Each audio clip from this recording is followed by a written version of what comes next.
কাপড়ের ব্যবস্থা করে দেবে।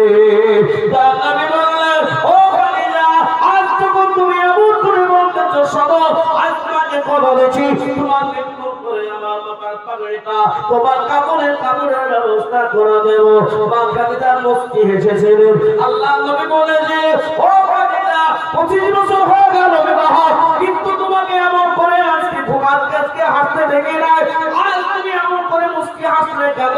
হযরত মা খাদিজা বলেছিলেন, আপনার মাথার পাগড়ি যদি আমার কাপড়ের কাপড় হয়ে যায়, আমার বিশ্বাস আমার আল্লাহ কবরে শাস্তি দিবে না। চলে বলুন সুবহানাল্লাহ। মা খাদিজা রাদিয়াল্লাহু তাআলা আনহাকে 3 নম্বর বললেন, খাদিজা বলো 3 নম্বরটা কি? বলে, আমার যখন জানাজার নামাজ হয়ে যাবে, আমার যখন কাপড় পরানো হয়ে যাবে, জানাজার নামাজ হয়ে যাবে, এই জানাজা পড়ানোর পরে আপনি আমার কবরে যখন নিয়ে যাবে, 3 মুষ্টি মাটি দিয়ে যখন আপনার সঙ্গে সাথীরা সবাই চলে যাবে, ও আল্লাহর নবী, আপনি আমার কবরের কাছে দাঁড়িয়ে থাকবে। কারণ হচ্ছে কবরে 3টা প্রশ্ন জিজ্ঞাসা করবে। কটা ধরে বলুন? কটা? 3টা জিজ্ঞাসা করবে। 1 নম্বর প্রশ্ন হলো, তোমার রব কে ছিল বলো। মা দিনুকা, তোমার ধর্ম কে ছিল বলো। নবীকা, তোমার নবী কে ছিল বলো। এই 3টা প্রশ্ন যদি উত্তর আসল হয়ে যায়, এই 3টা প্রশ্ন উত্তর যদি ঠিক হয়ে যায়, আমার আল্লাহ পাকের ফেরেশতা আল্লাহ পাকের কাছে গিয়ে বলবে, ওগো আল্লাহ, ওগো আল্লাহ, 3টা প্রশ্ন করেছিলাম, 3টা প্রশ্নের উত্তর দিয়ে দিয়েছে। আল্লাহ বলবে, কি করলা? জান্নাতের বিছানা বিছিয়ে দাও, জান্নাতের ঘর বানিয়ে দাও, জান্নাতের সঙ্গে একটা গেট বানিয়ে দাও। কিয়ামত পর্যন্ত আমি আল্লাহ সেই কবরে আমি শান্তির হাওয়া পৌঁছাবো। জোরে বলুন সুবহানাল্লাহ। নাম্বার 2 হলো, যারা 3টা প্রশ্নের উত্তর দিতে পারবে না, ওই কবরে অশান্তি হয়ে যাবে, কবরটা অশান্তির জায়গা হয়ে যাবে। এই মুসলমান, কিয়ামত পর্যন্ত কবরটা অশান্তির জায়গা হয়ে যাবে। তাই আল্লাহ বলে না, আপনাদেরকে বলবো, দুনিয়া থেকে আপনি আমি চলে যাব, কিয়ামতের ময়দানে, হাসরের ময়দানে, মিজানের পাল্লাতে আপনার আমার আমল নামা মাপা হবে। ওই মাপার সময় যদি একটা আমল কম হয়ে যায়, এই মুসলমানের ছেলের জন্য এতটা, মেয়ের জন্য এতটা, বেটার জন্য এতটা। আমার ভাইয়েরা, আপনার কোরআন শরীফ বলুন 30 নম্বর পারা, সূরা আন-নাম, সূরা আবাসা, এই পয়েন্ট আল্লাহ পাক বলে, ইয়াউমা ফিরুল মারউ মিন আখি ওয়া উম্মিহি ওয়া আবিহি ওয়া সাহিবাতিহি ওয়া বানি। এই মুসলমান, বাপ বেটাকে চিনতে পারবে না, বেটা বাপকে চিনতে পারবে না, বেটি মাকে চিনতে পারবে না, মা বেটিকে চিনতে পারবে না। এই মুসিবতের সময় যখন কেউ পাশে আসে দাঁড়াবে না, আল্লাহ বলা, আল্লাহ পাক বলবে, কোরআনের হাফেজ যারা, হে মহিলারা, তোমরা জান্নাতে চলে যাও। 6066টা আয়াত পড়বে, আর জান্নাতে 6066টা আপনার সিঁড়ি দিয়ে উঠে জান্নাতে পৌঁছাবে। আল্লাহ বলবে, যাও। আল্লাহ পাক রব্বুল আলামিন বলবে, এ আমার জান্নাতি, এ আমার জান্নাতি বান্দীরা, তোমাদের যারা থাকার ব্যবস্থা করেছিল, খাবার ব্যবস্থা করেছিল, তাদেরকে কি তুমি জান্নাতে নিয়ে যাবে না? আল্লাহ পাক রব্বুল আলামিন ওই জান্নাতি বান্দীগুলো বলবে, আল্লাহ, যারা আমাদের থাকার ব্যবস্থা করেছিল, তাদেরকে না নিয়ে আমরা জান্নাতে যাব না। ওই সময় আল্লাহ বলবে, যারা তোমাদের থাকার খাবার ব্যবস্থা করেছিল, যাও যাও যাও, তাদেরকে নিয়ে জান্নাত চলে যাও।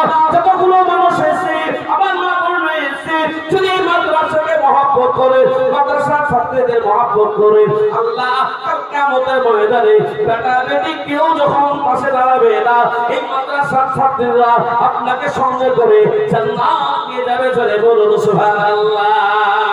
আল্লাহ বলা, তাই দুনিয়া দিয়ে আজকে কালকে দাঁড়া বলা, পুরা পশ্চিম বাংলা, ত্রিপুরা, আসাম থেকে শুরু করে, মেঘালয় থেকে শুরু করে, মণিপুর থেকে শুরু করে, এদিকে 24 পরগনা, উড়িষ্যা থেকে শুরু করে, লাখ লাখ টাকা আমি মাদ্রাসার জন্য চেয়েছি। আল্লাহ বলে না, আপনাদের কাছে লাখ টাকা চাইবো না। ইসলামের 5টা খুঁটি, ইসলামের 5টা খুঁটি, প্রথম নম্বর খুঁটিটা মাত্র 5000 টাকা আমি চাইবো।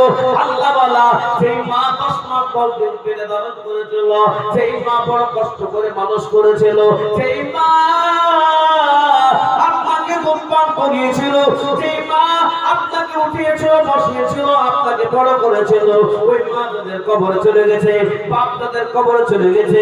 ওই বাপ মায়ের জন্য আল্লাহ বলেরা তাই মাদ্রাসার মহব্বতে ভালোবাসাতে এই কোরআনের সামনেতে দোয়া হয়ে যাবে। আল্লাহ বলেরা তাই একজন ব্যক্তি প্রথম নম্বরে বলবে তাকবীর দিয়ে দেব, আল্লাহর সঙ্গে সঙ্গে নামটা চলে আসবে, সেই নামটা আল্লাহর কাছে পৌঁছাবে, আল্লাহ খুশি হবে। জানের মালিক আল্লাহ। জান যতদিন আছে, আপনার মা কতদিন আছে, জান যদি শেষ হয়ে যায়, মালার সঙ্গে থাকবে না, অন্যর কাছে নামে হয়ে যাবে। এ মুসলমান, নবীজি বলেছেন মাতাল ইনসান মানুষ যখন মৃত্যুবরণ করবে তার সমস্ত আমল বন্ধ হবে ইল্লা মিন সালাসাতি, কিন্তু আমল তার কখনো বন্ধ হবে না। মসজিদ মাদ্রাসা বানিয়ে যা কিয়ামত পর্যন্ত ওই কবরে রেখে পৌঁছাবে, মাদ্রাসার ছাত্ররা কোরআন পড়বে আর আপনার কবরে রেখে পৌঁছাবে। আল্লাহ বলেরা আপনার ছেলেকে লাখ লাখ টাকা দিয়ে যাবে, ছেলে মেয়ে দোয়া করতে পারে না করতে পারে, কিন্তু মাদ্রাসার ছাত্রীরা আপনার সকালবেলায় উঠে ফজরের নামাজ আদায় করার পরে সূরা ইয়াসিন পড়ে দোয়া করবে, আল্লাহ আমাদের থাকা খাওয়ার ব্যবস্থা যারা করেছে আল্লাহ তাদেরকে ক্ষমা করো। এ মুসলমান, এই জন্য একমাত্র তুমি দিয়ে দিব, আল্লাহু আকবার বলবে, আর সঙ্গে সঙ্গে বলবে 5000 দেব। আপনি বলবেন আমার কাছে চাল আছে মাওলা, আমি আস্তে আস্তে দিয়ে দেব, 2 মাসে দিবেন 1 মাসে দিবেন, নামটা লিখিয়ে দিবে। আল্লাহ বালা একবার জোরে বলি নারে তাকবীর, একবার জোরে বলো নারে তাকবীর, এই জোরে বলো নারে তাকবীর। এই একজন ব্যক্তি প্রথম নম্বরে 5000 টাকা দেনে বলা। কেউ বলতে পারবেন যে মহিলারা বড় কষ্ট করে পড়াশোনা করে, এই একজন মহিলা খরচ আল্লাহ ওয়ালা নিজের জীবনে আপনি হাফিজ হতে পারেন, আলিম হতে পারেন নাই, আলিমা বানার জন্য হাফিজা বানার তারা পর্দার সাথে থাকে, বড় কষ্ট করে পড়াশোনা করে। আল্লাহ ওয়ালা আপনার কাছে একটা 10টা মোবাইল থাকে, একটা গাড়ি থাকে, একটা সুন্দর বাড়ি থাকে, তাই আজকে এই মজলিসে কেউ কি বলতে পারবেন ইনশাআল্লাহ 5000 টাকা তাতে একজন ব্যক্তি প্রথম নম্বর বলুন তো ইনশাআল্লাহ আছে বলতে পারা যাবে? বলা যাবে? একটু যদি ডাক্তারখানায় চলে যায় 2 লাখ 3 লাখ খরচ হবে। সামান্য জ্বরের জন্য যাবেন, এইরকম করে লিখে দিবে 500 টাকা দিয়ে দিবে, একটা ফটো উঠাতে বলে 5-7 টাকা দিয়ে দিবে, গণনা করে দিয়ে দিবে। আর কোরআনের খেদমত করো, কোরআন বলছে ওয়া নুনাজ্জিলু মিনাল কোরআনি মা হুয়া শিফাউ ওয়া রাহমাতুল লিল মুমিন, মুমিনের জন্য শিফা হলো কোরআন। এই কোরআনকে মহব্বত করনে वाला আল্লাহ বাড়ি 5000 টাকা দেনে वाला একজন ব্যক্তি কারা হয়ে বলতে পারবে যে ইনশাআল্লাহ 5000 টাকা দিয়ে আসতে বলা যাবে? কেউ কি আছে ইনশাআল্লাহ?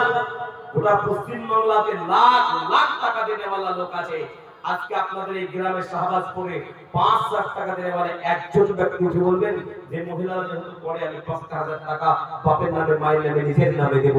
আল্লাহ বলে একজন ব্যক্তি 5000 টাকা বলুন তো ইনশাআল্লাহ হিম্মত নিয়ে বলা যাবে? আজকে টাকাটা পুরো আপন হয়ে যাচ্ছে। আল্লাহু আকবার। কবরে যখন 3টা কাফন পরিয়ে কবরে রেখে চলে আসা হয় ওই পাশের ঝাড়ে, আল্লাহু আকবার, কত শিয়াল কত কীড়া মাকড়া কবরে আছে। ওই কবরে কিয়ামত পর্যন্ত দেখি পৌঁছাবে মাদ্রাসায় দান করলে। আল্লাহ ওয়ালা এক একটা হরফ পড়বে মাদ্রাসার ছাত্ররা, আর এক একটা হরফ পড়নে ওয়ালা যেমন 10টা লিখে পাবে। আল্লাহ সুবহানাহু ওয়া তাআলা যারা পড়াশোনার ব্যবস্থা করেছে তাদের আমলনামাতে কিয়ামত পর্যন্ত 10টা করে লিখে পৌঁছা যাবে। তাই 5000 টাকা দেওয়ালা একজন কোন মা আছেন, কোন বোন আছেন, কোন ভাই আছেন, যেখানে একজন ব্যক্তি প্রথম নম্বরে 5000 টাকার দাতা, এতগুলো মানুষ আছেন, দেখবে ওই মানুষটাকে আজকে প্রথম নম্বরের দাতা 5000 টাকা দেবে। প্রথম নম্বরে যে দেবে তারপরে যতজন দেবে সেই নেকিগুলো সে পেয়ে যাবে। তাই একজন ব্যক্তি 5000 টাকা গুলো দিন সালাহিন মুক্তি বলা যাবে? বলা যাবে? কেউ আছেন? নাই।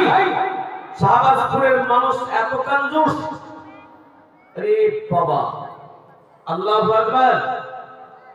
দিনাজপুরের লোকরা যদি 10,000 করে দান করতে পারে, আজকে এই মালদার মানুষ তো মালওয়ালা।